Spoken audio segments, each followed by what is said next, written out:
3 দিন ধরে ফুচকাওয়ালার ওয়েট করছি ফুচকা খাবার জন্য, কিন্তু ফুচকাওয়ালা বলছে না। করবো ফুচকা কি আমি খাবো না?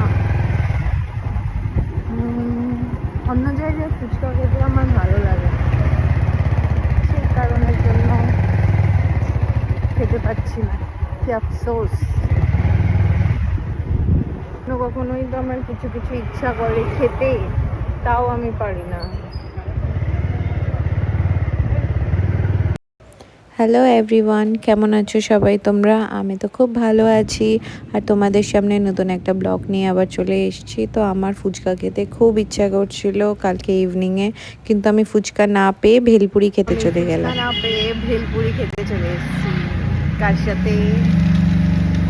তারা আমি প্রায় দিন আসতাম খেতে, আর এখন আমি অনেক রেয়ার এসেছি। আওয়াজটা আসবেই না। এই তো আগে আমি আসতাম খেতে, তাই না? আমরা আর এখন অনেক কম হয়ে গেছে।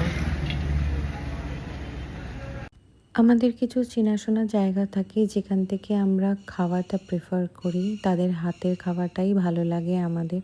তো এই কাকুটা খুব সুন্দর ভেলপুরি বানায়, তো আমি ওখান থেকেই খাই আর কি। দাও,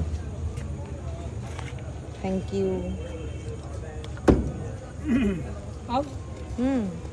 কি বলতো, ছোটোর থেকেই এটা আমার অভ্যেস যে কোনো একটা ফুচকা কাকুর দোকান থেকে ফুচকা খাবো বা আইসক্রিম খাবো।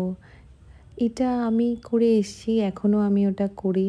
আর আমার মনে হয় অনেক কাউকেও আমি দেখেছি এটা করে। আমাদের এটা মনে হয় যে হ্যাঁ, ওই ফুচকা কাকুর দোকানটার থেকেই বেশি টেস্টি আর কোথাও হয়তো পাওয়া যাবে না, সেই কাকুটার ফুচকাটাই খুব টেস্টি হয়। তো এরকম আমার তো মনে হয়।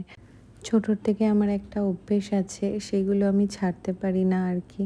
যেরকম কি আমি ইভিনিংয়ে যদি বাইরে বেরোই, তো টুকটাক কোনো জিনিস খাওয়া আর একটু ঘোরা, তারপরে যদি ট্রেন যাচ্ছে বা প্লেন যাচ্ছে সেগুলোকে দেখা দাঁড়িয়ে। আমি জানি না, আমার এগুলো খুব মজা লাগে আর ভালো লাগে। হয়তো কোথাও না কোথাও আমি রিলেট করতে পারি আমার ছোটোবেলাটাকে, আর আমি এনজয় করি অ্যাকচুয়ালি এইগুলো।